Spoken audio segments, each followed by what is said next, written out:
This channel does not promote any violent, harmful, or illegal activities. All content provided by this channel is meant for an educational purpose only. Top quality और consistent performance के लिए सिर्फ silver pump नाम याद रखना। বুথে মোট voter 715, তার মধ্যে মৃত ভোটার 49। এসআইআর আবহে মেদিনীপুর শহরে ভোটার লিস্টে ব্যাপক গরমিল পাওয়া যাচ্ছে। নির্বাচন কমিশনের কাছে বিজেপি অভিযোগ দায়ের করেছে। অভিযোগের সত্যতা খুঁজতে বাড়ি বাড়ি গিয়ে এক প্রকার তথ্য তালাশ করল টিভি9 বাংলা। এসআইআর চালুর আবহে মেদিনীপুর শহরের একটি 8 নম্বর ওয়ার্ডের 166 নম্বর অংশের আমরা একটি সার্ভে শুরু করেছিলাম ভোটার তালিকা হাতে নিয়ে। 715 জন মোট ভোটার রয়েছে, মহিলা রয়েছে 377 জন এবং পুরুষ ভোটার রয়েছে 338 জন। মোট এই 715 জন ভোটারের মধ্যে অভিযোগ আসছে যে প্রায় 49 জন ভোটার ভুয়ো রয়েছেন, যারা মৃত এই এলাকায় বা এই বুথে মোট 49 জন মৃত ভোটার রয়েছেন। আমরা সেটাই বাড়ি বাড়ি গিয়ে একবার খুঁজে বের করার চেষ্টা করব যে আদৌ যে অভিযোগটা আসছে তার সত্যতা কতটা। কেউ আছেন নাকি? সুনীল করণ আপনার মানে আপনার দাদা, উনি কি আছেন? কতদিন আগে মারা গেছেন? 23 সালের সেপ্টেম্বর। আপনাদের দিক থেকে যাবতীয় উদ্যোগ আপনারা নিয়েছেন? এখনো নাম কাটানো হয়নি, রয়ে গেছে নাম। আনোয়ার হোসেন আপনার দাদা? আমার কাকা, উনিও মারা গেছে। উনিও মারা গেছেন। বাবা ওই তো বললাম দীর্ঘ 5 বছর হবে, আর তার বছর 2 আগে কাকা মারা গেছিল। আসলে আমাদেরকে ওটা তো একটু তো যোগাযোগের উদ্যোগ নিয়ে মানে আধিকারিকদের উদ্যোগ নিয়ে, হ্যাঁ উদ্যোগ নিয়ে বলবে যে আপনারা যারা যারা মেয়েছে তাদের বলুন, যারা যারা মারা গেছে তাদের বলুন। তো সেইভাবে যদি আসে তাহলে আমি বলে দেব। আপনারা তো ডেথ সার্টিফিকেট নিয়েছেন নিশ্চয়ই? হ্যাঁ, ডেথ সার্টিফিকেট আছে। হামিদান খুশি মানে কি হন আপনার? মা। উনি কি বেঁচে আছেন? মারা গেছেন কতদিন আগে? মোটামুটি 4 বছর। তারপরে আপনারা নাম কাটার ব্যবস্থা করেছিলেন? আমরা ব্যবস্থা করিনি, আমাদের বুথে যারা ভোট দেখাশোনা করে হ্যাঁ তারা এসে নিয়ে গেছে আধার কার্ড সবকিছু নিয়ে গেছে। হ্যাঁ, এখনো নাম রয়ে গেছে, কি বলবেন? সেটা আমি কি করে বলবো, সরকারের ব্যাপার, আমি এখানে কি। আর যারা মৃত সেই রকম বহু ভোটার কিন্তু রয়ে গেছে ভোটার তালিকায়, যেগুলো ভোটের সময় ভোট পড়ে যায়, এরকমই অভিযোগ করছেন বিরোধীরা। মেদিনীপুর থেকে ক্যামেরায় সুজয় নায়কের সাথে দেবব্রত সরকার, টিভি9 বাংলা। এইটা আমরা বারবার ধরে বিডিও অফিসে দিই, ডেথ সার্টিফিকেট সুদান দিয়েছি। এবারে বিডিও অফিস যদি না কাটে সেখানে আমাদের কিছু নয়। আর কাগজ দিয়ে দিচ্ছি, ডেথ সার্টিফিকেট দিয়ে দিয়েছি, এরপরে যদি না কাটে সেটাকে আমার কি ওইগুলো কিছু করার আছে? হ্যাঁ, আমার যা কাজ আমরা প্রতি বছরই জমা দিই এগুলো। হ্যাঁ হ্যাঁ হ্যাঁ, আমার এবারে এসলে আমি কি করব? আমরা তো প্রতি বছর দিই, নাম কিন্তু কাটে না। হতে পারে, কিন্তু এই রোলটা মানে সারা বছরের যে কাজগুলো হচ্ছে সেটা কিন্তু ড্রাফট ফর্মে কিন্তু আমাদের এসআইআরের ঠিক আগেই কিন্তু এটা পাবলিশ হবে। সেটা সমস্ত পোলিং স্টেশনে যেভাবে আমরা শো করাই সেরকম হবে। তখনই এই যে ডিলিশন যা হয়েছে বা অ্যাডিশন যা নতুন করে হয়েছে সেই বছরের মধ্যে সেগুলো সেই রোলেই কিন্তু রিফ্লেক্ট হবে। ওখানকার বিএলও পশ্চিমবঙ্গের ম্যাক্সিমাম জায়গার বিএলও যারা প্রিভিয়াসলি কাজ করেছেন তারা তৃণমূলের দ্বারা নিয়ন্ত্রিত। এই জন্যই সেই বিএলওগুলোকে বেছে বেছে অ্যাপয়েন্টমেন্ট দিয়েছে কে? সংশ্লিষ্ট ডিএম।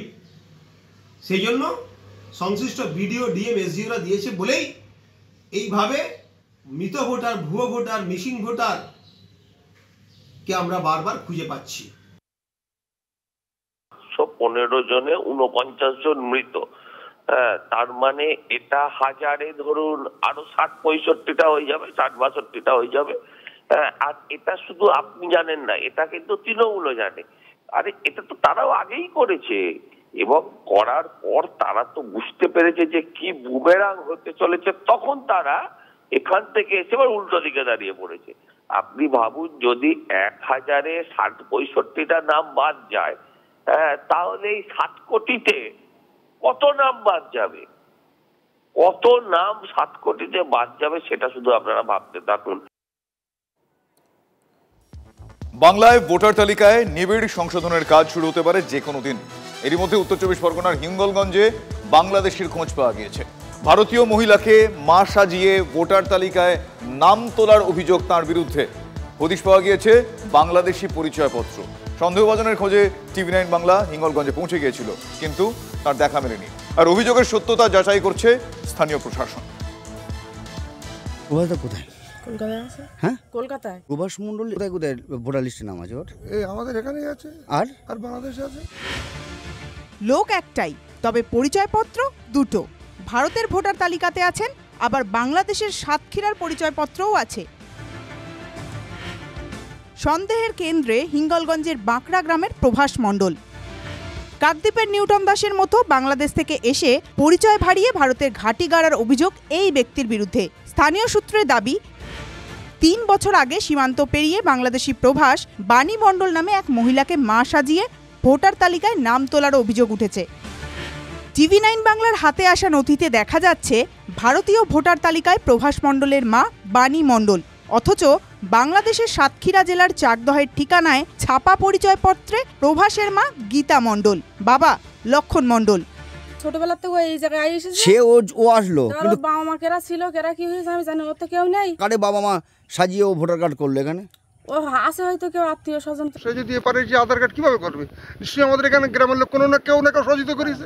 বিডিও বিসি ওনাকে বলেছিলাম যে এই ভোটারটা অবৈধ আছে, এটা কাটার ব্যবস্থা করো। উনি বলেছিলেন যে না, কাটা তো সোজা না। বাড়িতে গিয়ে প্রভাস মণ্ডলের খোঁজ মেলেনি। স্ত্রীর দাবি, স্বামী কলকাতায় জামা কাপড়ের দোকানে কাজ করেন, কিন্তু স্থানীয়দের দাবি উল্টোটাই। 3 বছর এখানে চলে এসেছে আর কি। আগে কোথায় ছিল? আগে বাংলাদেশে ছিল না, ও 30 বছর আগে এসে এখানে খেটে খুঁটে এখানে জমি জায়গা করেছে। যেহেতু ব্ল্যাকের কাজ করতো, এখনো নাকি ব্ল্যাকের কাজ করে? এখনো ব্ল্যাকের কাজ করে, ব্যবসা করে, মানে লোকের দোকানে থাকে। কিসের দোকান? সোনার দোকান? না, সোনার দোকান টোকান, কাগজ চোপড়ের দোকানে থাকে।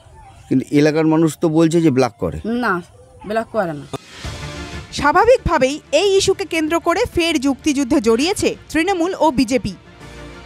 এরকম হাজার হাজার মানুষ আছেন যারা অবৈধভাবে পশ্চিমবঙ্গে তৃণমূল কংগ্রেসের সহযোগিতায় ভোটার তালিকায় নাম তুলে বসে আছে। তৃণমূল কংগ্রেস ভয় পেয়েছে এবং এসআইআর কে আটকানোর জন্য ওরা যথাসাধ্য চেষ্টা করছে। এর উত্তর নির্বাচন কমিশনার দেবে, তিনি কিভাবে করেছেন এই জালিয়াত ভোটার, কেন তার তৈরি করতে হচ্ছে, আর উনি বাংলাদেশের লোক কেন ভারতে আসলেন তার উত্তর অমিত শাহ দেবে। কখনো নিউটন দাস, কখনো প্রভাস মণ্ডল। 24 পরগনায় সীমান্ত ঘেঁষা এলাকায় ফের বাংলাদেশির খোঁজ। প্রশ্ন উঠছে, সুন্দরবন কি অনুপ্রবেশের সেফ প্যাসেজ হয়ে উঠছে? সীমান্ত পেরিয়ে এপারে এলে ভারতীয় পরিচয়পত্র হাতে পাওয়ার গ্যারেন্টি পাচ্ছে বাংলাদেশিরা। দেশের অভ্যন্তরীণ নিরাপত্তাকে বুড়ো আঙুল দেখাচ্ছে কারা? প্রশ্ন উঠছেই। দীপঙ্কা দাসের রিপোর্ট, TV9 বাংলা। দেখলেন কিভাবে এই চক্র চলছে? বাংলাদেশি হয়েও ভারতীয় পরিচয়পত্র তৈরি করে গাড়ি কিনে রীতিমতো লিজের ব্যবসা শুরু করে দিয়েছেন শান্তা পাল। 2 বছর ধরে এ বাংলায় নিত্য নতুন ব্যবসার ছক এই বাংলাদেশের, ধৃত এই বাংলাদেশির বলা ভালো। মেডিকেল ভিসায় এদেশে এসে এতগুলো নথি তিনি কোথা থেকে পেলেন এই প্রশ্ন উঠবে না? মানে আমি ইনডাইরেক্টলি এটা জিজ্ঞেস করার চেষ্টা করছি যে তাকে এই ধরনের ভুয়ো নথি, এই ধরনের জাল কাজকর্ম করতে কে বা কারা সাহায্য করেছিল সেটাও জানা দরকার। বাংলাদেশি শান্তা পালের আরও জালিয়াতি পর্দাফাঁস। মেডিকেল ভিসায় কলকাতা এসে নিত্য নতুন ব্যবসা শুরু করেন শান্তা। পুলিশ সূত্রে খবর, বাবার চিকিৎসা করাতে কলকাতা এসে আধার ভোটার কার্ড তৈরি করে পাকাপাকিভাবে থাকার চেষ্টা শান্তা পালের। গাড়ির পাশাপাশি হোটেল ব্যবসাতেও নামার পরিকল্পনা ছিল বাংলাদেশি শান্তা পালের। বাংলাদেশি মডেল অভিনেত্রী শান্তা পালের থেকে উদ্ধার ভারতীয় আধার কার্ডে পূর্ব বর্ধমানের বরশুল পঞ্চায়েতের গোপালপুরের ঠিকানার উল্লেখ ছিল। 2020 সালে সেই আধার কার্ড ইস্যু হয়। সেই নথি ব্যবহার করেই গাড়ির ব্যবসা করতে চেয়ে বিভিন্ন জায়গায় নথি জমা করেছিল শান্তা। শুধু তাই নয়, হোটেল ব্যবসায় নামার জন্য ভারতের রাষ্ট্রায়ত্ত ব্যাংকেও লোনের আবেদন করেছিল বাংলাদেশি শান্তা পাল। তবে পূর্ব বর্ধমানের যে গ্রামের ঠিকানায় শান্তার আধার কার্ড, সেই গ্রামের মানুষ তার নাম কোনোদিন শোনেনি। নাম বলতে যতগুলো পাড়া আছে, পাড়ার সব মোটামুটি সবাইকেই কম বেশি চিনি, কিন্তু শান্তা পাল বলে ওখানের পাল টাইটেল বলে কেউ নেই। আমাদের কাছে যে ভোটার লিস্ট আমাদের থাকে, বা আমরা টোটালটাই গোটা গোপালপুর মৌজায় শান্তা পাল বলে কেউ নেই, কেউ থাকেও না। এই নামে কেউ আমাদের এখানে কেউ থাকে না। আমরা ছোটোবেলা থেকেই আছি, নাম শুনিও নি, দেখিও নি। কিন্তু পূর্ব বর্ধমানের ঠিকানায় এত নথি সে পেল কোথা থেকে? কে বা কারা সাহায্য করেছিল তাকে? নিজের কাজের জন্য কি আর কাউকে বাংলাদেশ থেকে বেআইনিভাবে এনেছিলেন এদেশে? যদি তাই হয় তাহলে তারা এখন কোথায়? তদন্তে লালবাজার। TV9 বাংলা।